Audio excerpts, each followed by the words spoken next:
చాలా సంవత్సరాల క్రితం టామ్ గ్రీవ్స్ అనేటువంటి ఒక మంచి పెయింటర్, ఆర్టిస్ట్ అన్నమాట. ఆయన అమెరికాలోని న్యూయార్క్లో తన ఎగ్జిబిషన్ పెట్టాడు. తన పెయింట్ ఎగ్జిబిషన్ అంటే తను చేసినటువంటి ఆ యొక్క ఆర్ట్ ఎగ్జిబిషన్ని ఆయన జరుపుతున్నప్పుడు ఆయన ఒక వింతైనటువంటి యంత్రాన్ని తయారు చేశాడు. అంటే మెషిన్ని తయారు చేశాడు. ఎరుపు తెలుపు చారలతో ఉన్నటువంటి ఒక డబ్బా షేప్లో ఉన్నటువంటి మెషిన్ని తయారు చేసి దాన్ని తన ఎగ్జిబిషన్లో ఒక మూలన పెట్టాడు. ఆయన ఎగ్జిబిషన్కి చాలామంది వచ్చి అక్కడ ఆయన గీసినటువంటి పోర్ట్రేట్స్ని చూసుకుంటూ పోతున్నప్పుడు ఎవరైనా ఆ మెషిన్ దగ్గరికి వస్తే ఆ మెషిన్ వారిని పలకరించేది. ఓ, మీ కన్నులు చాలా అందంగా ఉన్నాయి అని కొంతమందిని చూసినప్పుడు అదనేది. వారు వెంటనే మురిసిపోయేవారంట. అబ్బో, మీ దగ్గర నుండి చాలా మంచి సువాసన వస్తోంది అది అన్నప్పుడు ఇంకొంతమంది మైమర్చిపోయేవారు. మీకు చాలా అందం ఉందండి, మిమ్మల్ని చూస్తే మనుషులందరూ మీ వైపు ఆకర్షింపబడతారు అని ఇంకొంతమందిని అనేదంట. ఆయన దానికి పెట్టిన పేరేంటో తెలుసా? అప్లాజ్ మెషిన్, అంటే ప్రశంసించే యంత్రము అని దానికి పేరు పెట్టాడు. ఎందుకు ఆ పని చేశాడు అని మీరు ఆలోచిస్తే, టామ్ గ్రీవ్స్కి ఒక విషయం తెలుసు. మనుషులకు ఉన్నటువంటి స్వభావంలో ఒక లక్షణం ఉంది. అదేంటంటే మనిషి పుట్టిన తర్వాత వాడికి వివేకం వచ్చినప్పటి నుండి వాడు గిట్టేంత వరకు కూడా తప్పకుండా మెప్పు పొందడానికి ప్రయాసపడుతూ ఉంటాడు. కనుక తన ఎగ్జిబిషన్కి వచ్చినటువంటి వారికి ఒక మంచి అనుభవాన్ని ఇవ్వాలని అప్లాజ్ మెషిన్ని ఆయన తయారు చేసి పెట్టాడు. అఫ్ కోర్స్ ఇప్పుడు మనకు గ్యాడ్జెట్స్ ఎన్నో రకాలుగా మార్కెట్లో దొరుకుతున్నాయి, కానీ మీరు ఎక్కడికి పోయినా మీకు అప్లాజ్ మెషిన్స్ దొరకవు. మీరు 10,000 పెట్టి కొనుక్కుని నా ఇంట్లో పెట్టుకుందాం, నన్ను ఎవరు మెచ్చుకోరు, నన్ను ఎవరు పొగడరు, నన్ను ఎవరు ప్రశంసించరు, నా భార్య నోట నా గురించి ఎప్పుడు ఒక మంచి మాట రాదు, నా భర్త పెళ్ళైనప్పటి నుండి ఇప్పటి వరకు నన్ను పొగిడిన పాపాన పోలేదు, నేను ఆ మెషిన్ తెచ్చిపెట్టుకుంటే నాకు బాగుండు అని మీరు అనుకోవడానికి ఆ మెషిన్లు ఎక్కడ అమ్మకానికి లేవు. కాకపోతే ఆయన మనుషుల్లో ఉన్నటువంటి ఒక లక్షణాన్ని చూపించడానికి అండ్ దాన్ని తన యొక్క వ్యాపారానికి వినియోగించుకోవడానికి ఆ రకంగా చేసినట్లు మనం చదువుతాం.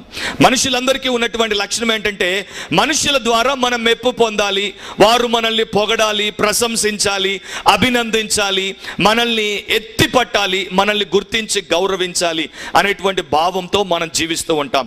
ఆ లక్షణము మనందరికీ ఉంది. ఒకరికి ఉంది, ఒకరికి లేదు అని చెప్పడానికి వీల్లేదు. ఒక జాతితో కానీ, కులంతో కానీ, మతంతో కానీ తేడా లేకుండా ప్రపంచంలో ఉన్నటువంటి ప్రతి నరుడికి ఆ లక్షణం ఉంది. అందుకనే మీరు గమనిస్తే శబాష్ అనిపించుకోవడానికి మనిషి ఎల్లప్పుడూ శాయశక్తులా ప్రయత్నం చేస్తూ ఉంటాడు. అవునంటారు కాదంటారా? మన రంగంలో విద్యార్థులు, విద్యారంగంలో వృత్తి పని వారు, ప్రొఫెషనల్స్ వారి యొక్క ప్రొఫెషన్లో వారి టీమ్ లీడర్ కావచ్చు, వారి బాస్ కావచ్చు, వారి CEO కావచ్చు, ఆయన నా భుజాన్ని మీద ప్యాట్ చేసి వెల్ డన్ అని ఆయన చేత అనిపించుకోవాలి అని వారు ప్రయాసపడతారు. వ్యాపారంలో ఉన్నటువంటి వారు బిజినెస్ అవార్డ్స్, ఈ రోజున మన దేశంలో కూడా చాలా సంస్థలు ప్రతి సంవత్సరం business man of the year అని అవార్డులు ఇస్తున్నాయి. కనుక వారు ఆ ప్రశంస అందుకోవాలని వారు ప్రయాసపడతారు. ఇక సినిమా నటుల గురించి నేను చెప్పాల్సిన అవసరం లేదు.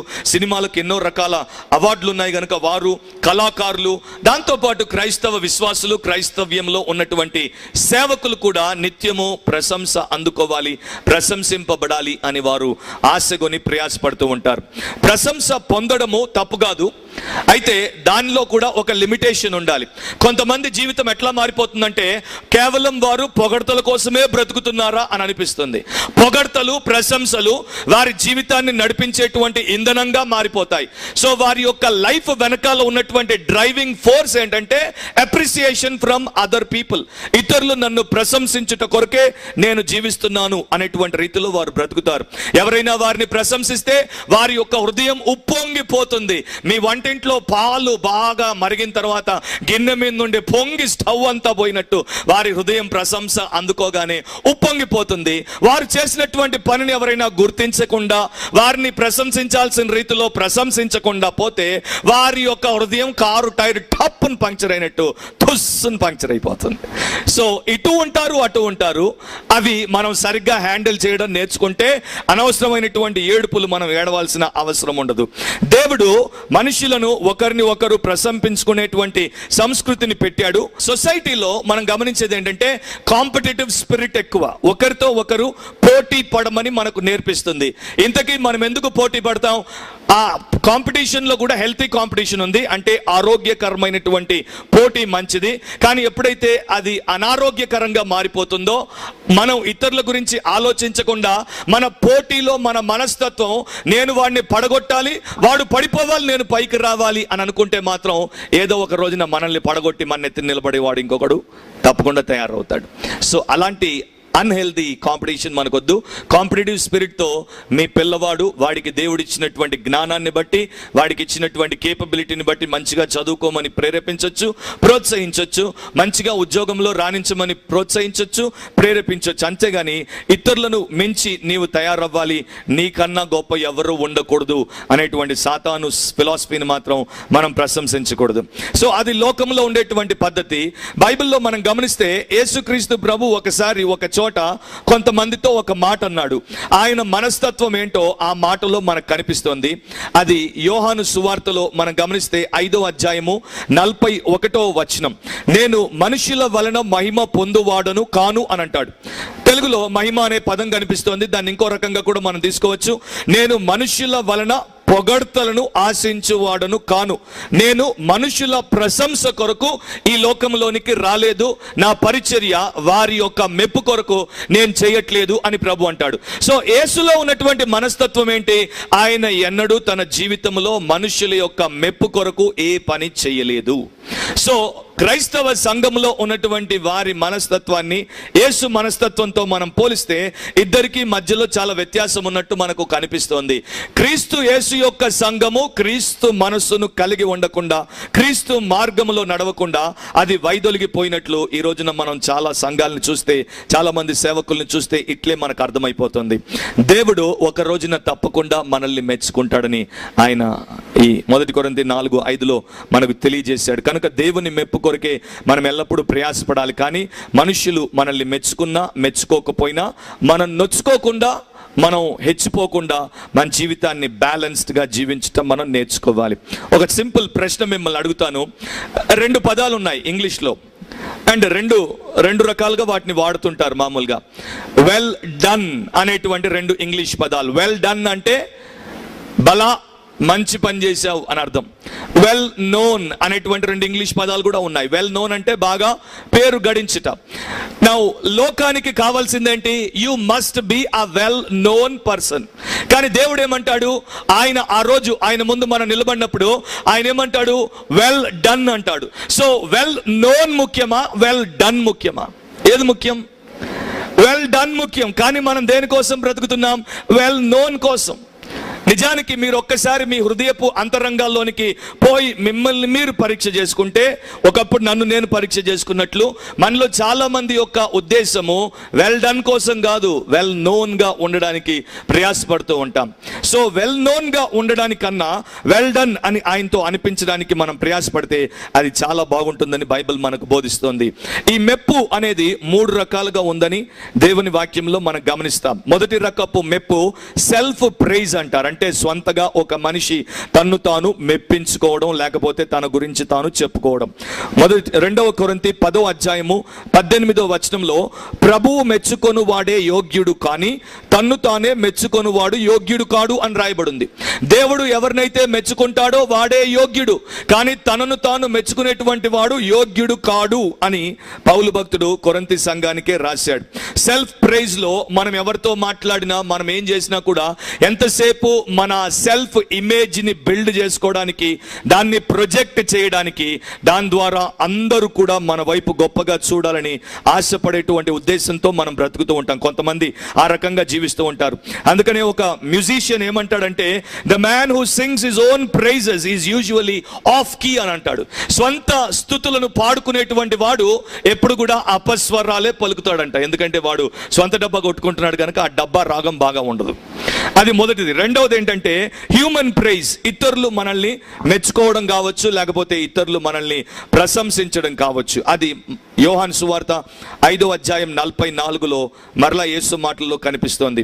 అద్వితీయ దేవుని వలన వచ్చు మెప్పును కోరక ఒకని వలన ఒకడు మెప్పు పొందుచున్న మీరు ఎలాగూ నమ్మగలరు అని అంటాడు.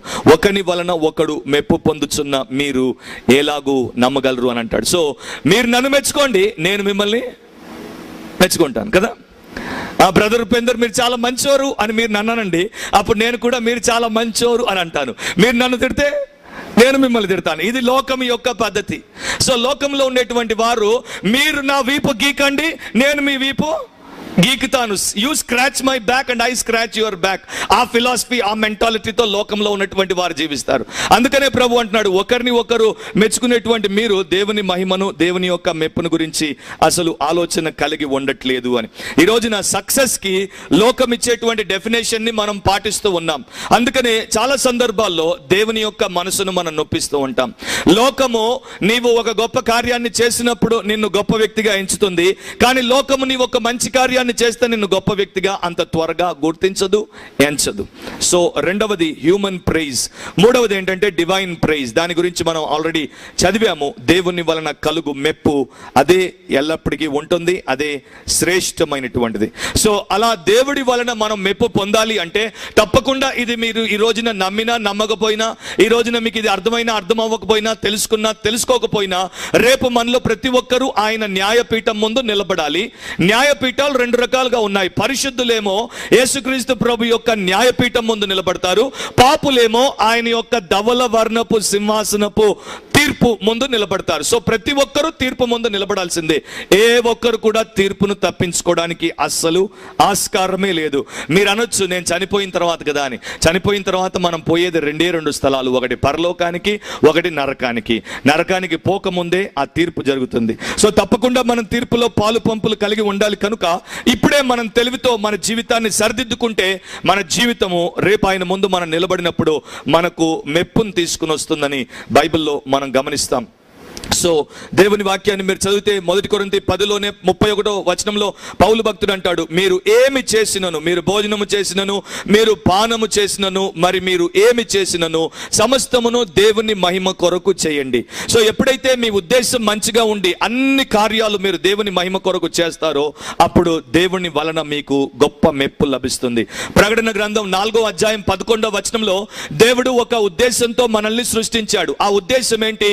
ఆయన సంతోషం కొరకు, ఆయన చిత్తం కొరకు మనం చేయబడ్డాం. సో ఎప్పుడైతే మనం ఆయన్ని సంతోష పెడతామో, ఎప్పుడైతే మనం ఆయన చిత్తాన్ని చేస్తామో అప్పుడు తప్పకుండా 100% మెప్పు అనేది ఆ రోజున మనకు దేవుడు అనుగ్రహిస్తాడు. దీని గురించే ఇంకొక రకంగా ఇర్మియా తన అసిస్టెంట్, అంటే స్క్రైబల్ అసిస్టెంట్, ఆయన చెప్తుంటే ఈయన వాక్యం రాసేవాడు బారూకు అనేటువంటి వ్యక్తి. ఇర్మియా 45:5లో బారూక్తో అంటాడు, నీ కొరకు నీవు గొప్ప విషయములను ఆశించొద్దు, తలపెట్టొద్దు. Do not seek great things for yourself అని అంటాడు.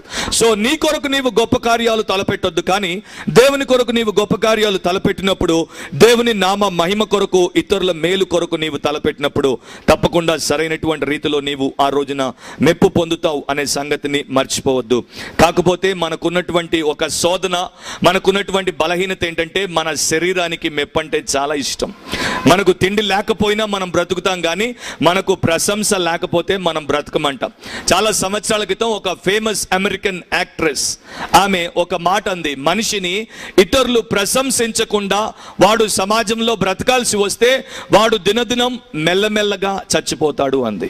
మనిషిని ఇతరులు ప్రశంసించకుండా వాడు సమాజంలో బ్రతకాల్సి వస్తే వాడు దినదినం మెల్లమెల్లగా చచ్చిపోతాడు. అంటే నీవు తిండి లేకుండా బతకొచ్చు, కానీ నీవు ప్రశంస లేకపోతే బ్రతకడం చాలా కష్టం. అసంతృప్తికి గురవుతారు అండ్ కుమిలిపోతుంటారు, కన్నీరు కారుస్తుంటారు. నా పనులు ఎవరు గుర్తించట్లేదు, నన్ను ఎవరు గొప్పగా ఎంచట్లేదు, నన్ను ఎవరు మెచ్చుకోవట్లేదు, నేను ఎన్ని చేసినా కూడా నన్ను ఒక్కరు కూడా భుజం తట్టి బే షబాష్ అని అనట్లేదు అని చాలా మంది బాధపడిపోతుంటారు. అండ్ లోకం కూడా ఆ రకంగా సమాజాన్ని తయారు చేసి పెట్టింది. కొంతమందినే టాప్ పెడస్టల్ మీద పెడుతుంది, వారికే సెల్యూట్ కొడుతుంది, మిగతా వారిని పట్టించుకోదు. వాడు ఎంత చెడ్డవాడైనా, వాడు ఎంత దుర్మార్గుడైనా, వాడు 10 మందిని వదిలేసి 11వ దాంతో వాడు కాపురం చేస్తున్నా కూడా వాడికి సెల్యూట్ కొడుతుంది. అండ్ ఆ యాక్ట్రెస్ ఒకడిని వదిలి, రెండో వాడిని వదిలి, మూడో వాడితో లివ్ ఇన్ రిలేషన్షిప్ లో ఉన్నా కూడా ఆమె వచ్చినప్పుడు రోడ్లు బ్లాక్ చేసి ఆ షోరూమ్ ముందు పడిగాపులు కాసి గుడ్ల గూపల్లాగా ఆమెను చూడడానికి పడుతుంటారు. కానీ పక్కనే ఒకడు, వాడు తినక 10 మంది పొట్టను పోషిస్తున్నా వాడిని పట్టించుకోవడానికి సమాజం అంతగా ముందుకు రాదు. సో దీన్ని బట్టి చూస్తే వీరికి నిజమైనటువంటి మెప్పు, నిజమైనటువంటి ప్రశంస ఏంటో తెలియదు. అందుకనే దేవుడు అంటాడు ప్రకటన గ్రంథం 22వ అధ్యాయం 12వ వచనంలో, నేను త్వరగా వచ్చుచున్నాను, ప్రతి వాని జీతము లేక ప్రతిఫలం నా యొద్ద ఉంది, వాని క్రియ చొప్పున నేను వానికి ఇస్తాను అని దేవుడు చెప్తున్నాడు. సో నా ప్రియ సహోదరి సహోదరులారా, దాన్ని మీరు దృష్టిలో పెట్టుకొని నేను 4 సత్యాలు మీకు చెప్తాను, వాటిని మీరు జాగ్రత్తగా వినండి.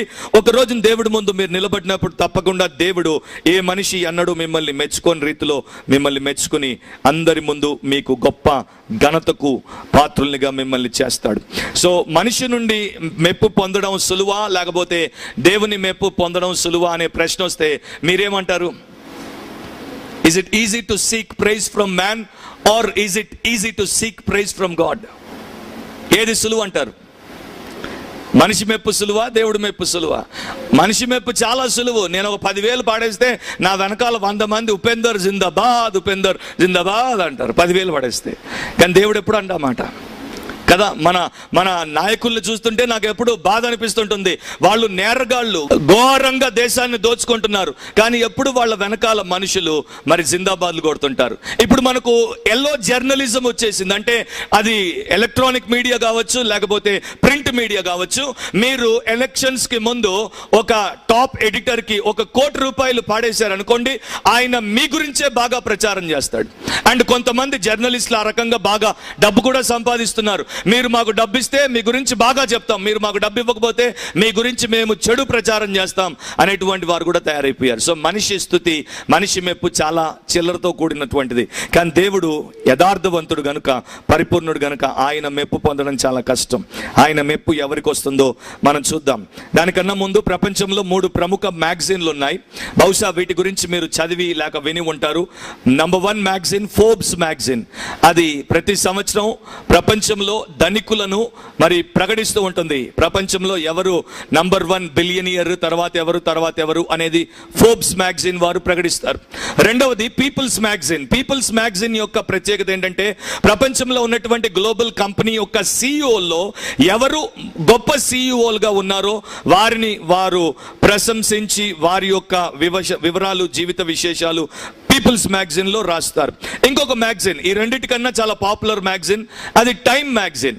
టైమ్ మ్యాగజైన్ లో ప్రపంచంలో ఎవరైనా ఒక రంగంలో గొప్ప కార్యం చేస్తే వారిని మ్యాన్ ఆఫ్ ద ఇయర్ గా ప్రకటించి వారి యొక్క కవర్ స్టోరీ టైమ్ మ్యాగజైన్ నడిపిస్తుంది. ఈ నెల టైమ్ మ్యాగజైన్ కవర్ స్టోరీ ఎవరో తెలుసా? మన Sachin Tendulkar, the God of cricket అని సచిన్ టెండూల్కర్ యొక్క మెయిన్ కవర్ స్టోరీని వారు రన్ చేశారు.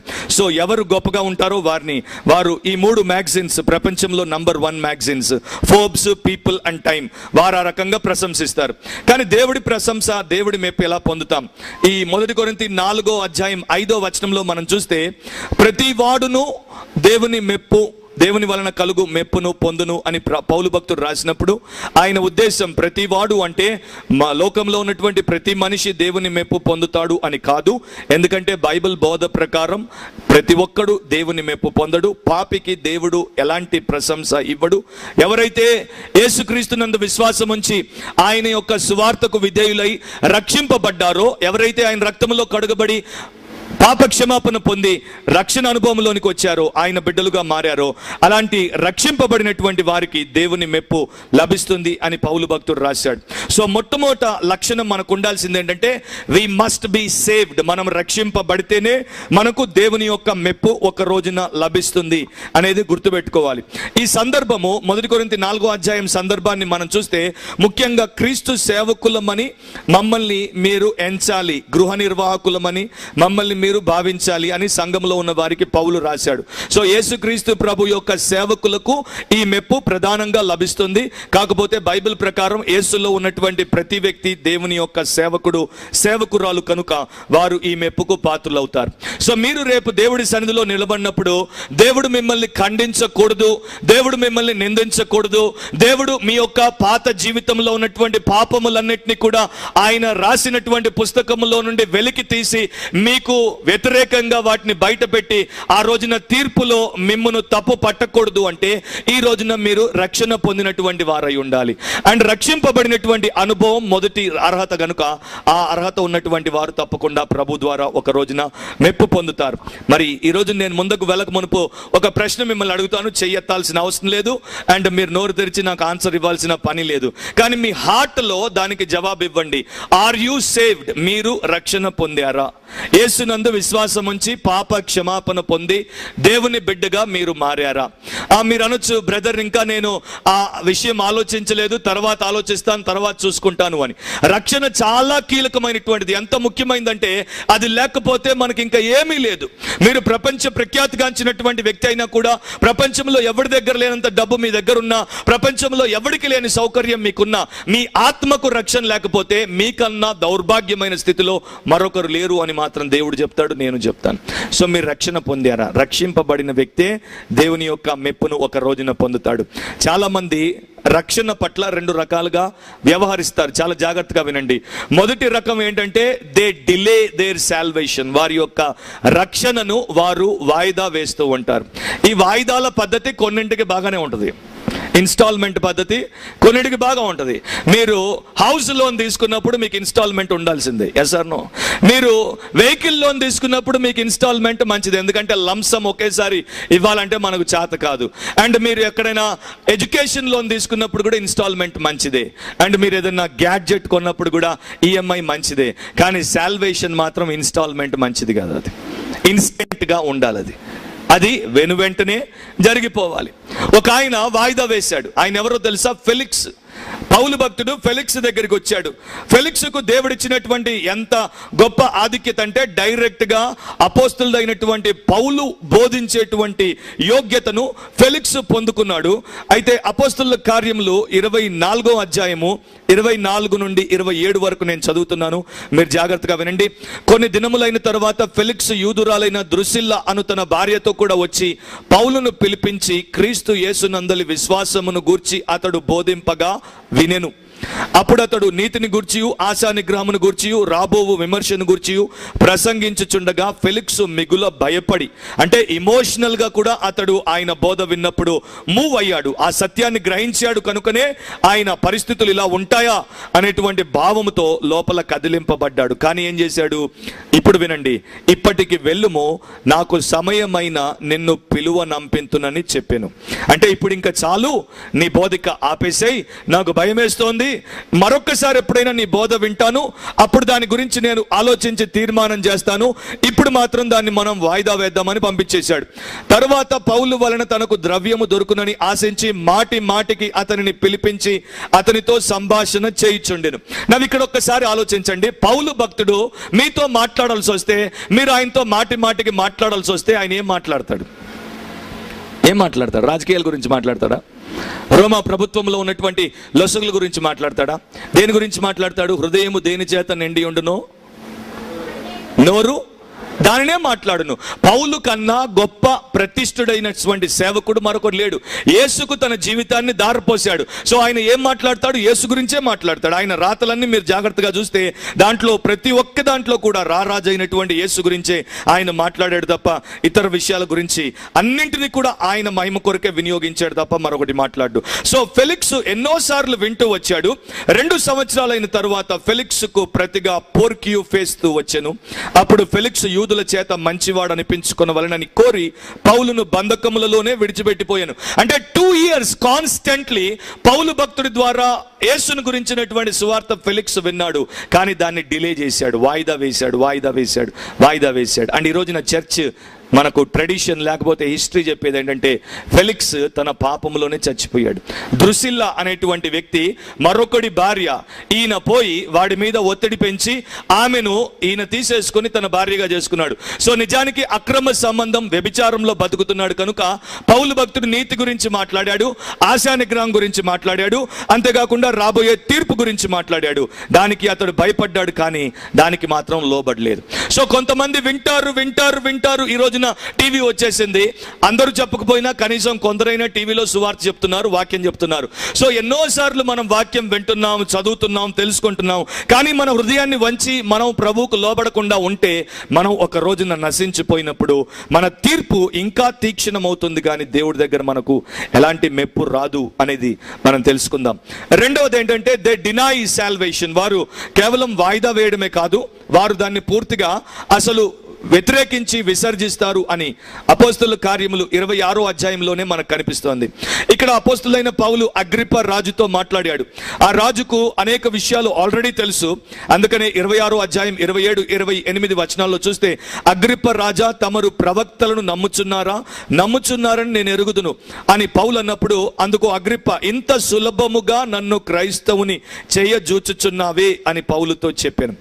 అందుకు పౌలు, సులభముగానో దుర్లభముగానో తమరు మాత్రమే కాదు, నేడు నా మాట విను వారందరూ ఈ బంధకములు తప్ప, అంటే పౌలుకున్న సంఖ్యలు తప్ప, నావలే ఉండునట్లు దేవుడు అనుగ్రహించును గాక అని అంటాడు. సో ప్రతి మనిషి కూడా రక్షణ పొందాలని పౌలు ఆశించి అగ్రిప్పకు సువార్త చెప్పినప్పుడు అగ్రిప్ప దాన్ని డినై చేశాడు. ఇంత సులభంగా నన్ను క్రిస్టియన్గా చేయాలనుకుంటున్నావా అని. అగ్రిప్ప రక్షణ పొందలేదు, నశించిపోయాడు. సో ఫెలిక్స్ రక్షణ పొందలేదు, అగ్రిప్ప రక్షణ పొందలేదు. ఇద్దరికి పౌలు బోధించాడు. లోకం ఏమంటుంది? పౌలు ఫెయిల్డ్ ప్రీచర్ అంటుంది. Yes or no? అయ్యో, పౌలు లాంటి గొప్ప బోధకుడు బోధిస్తే ఫెలిక్స్ నమ్మలేదా, అగ్రిప్ప నమ్మలేదా అంటే పౌలు బోధలో లోటు ఉంది. అంటే పౌలు మంచి ప్రసంగికుడు కాదు, అంటే పౌలుకు పరిశుద్ధాత్మ అభిషేకం లేదు, పౌలుకు దేవుని యొక్క వరం లేదు అని మనం ఎన్నో కామెంట్లు చేయొచ్చు. పౌలుని గురించి ఒక్క కామెంట్ మనం చేయనక్కర్లేదు, ఎందుకంటే దేవుడే ఆయన గురించి కొన్ని గొప్ప కామెంట్లు చేశాడు. కాకపోతే మనం తెలుసుకోవాల్సింది ఏంటంటే, ఒకడు వాయిదా వేశాడు, ఒకడు వ్యతిరేకించాడు, ఇద్దరు నశించిపోయారు. రేపు ఈ ఇద్దరు ఆ మెప్పు సభలో ఉండరు, ఈ ఇద్దరు ఆ తీర్పు సభలో ఉంటారు. కనుక నా ప్రియ సహోదరి సహోదరులారా, దేవుని యొక్క ప్రసన్నత కావచ్చు, దేవుని యొక్క మరి ప్రశంస కావచ్చు, అది కేవలము పరిశుద్ధులకు మాత్రమే. నేను ఇంతకు ముందు చెప్పినట్లు, మనము రక్షింపబడినటువంటి విశ్వాసులమైన మనము యేసుక్రీస్తు ప్రభు యొక్క న్యాయపీఠం ముందు నిలబడతాం. మన పని అక్కడ తీర్పులోనికి వస్తుంది, మన లేబర్ తీర్పులోనికి వస్తుంది, దానికి ప్రతిఫలాన్ని దేవుడు మనకిస్తాడు. కానీ పాపులు ఆయన ధవలవర్ణపు సింహాసనం ముందు నిలబడినప్పుడు వారి పాపం తీర్పులోనికి వస్తుంది. ఆ పాపానికి తరిపోయే ప్రతిఫలం ప్రభు వారికి ఇస్తాడు. సో దాన్ని మీరు దృష్టిలో పెట్టుకొని, ఒకవేళ మీరు ఇంకా యేసునందు విశ్వాసం ఉంచిన వారు అవ్వకుండా, రక్షణ అనుభవం లేకుండా వాయిదా వేస్తూ మీరుంటే, ఈ రోజునే మీరు రక్షణ పొందుట దేవుని చిత్తమని మీరు దేవుని దాసుని ద్వారా వింటున్నారు. ఆత్మ ప్రేరేపితమైన వాక్యానుసారమైన ఆశీర్వాదకరమైన ఆరాధనకు ఆహ్వానం. ఆదివారం ఉదయం 7:30 నుండి 9:45 వరకు victory worship centre, Swikarukkar auditorium, jubilee bus station ఎదురుగా, సికింద్రాబాద్. మా చిరునామా రూపాంతరం 106 Madan Gopal residency, Suryanagar, Sainikpuri, Secunderabad 5,94,000. Our address రూపాంతరం 106 మదన్ గోపాల్ రెసిడెన్సీ, సూర్యానగర్, సైనిక్పురి, సికింద్రాబాద్ 5,94,000. మా టెలిఫోన్ నంబర్స్ 04027113266, సెల్ నంబర్ 9848576393.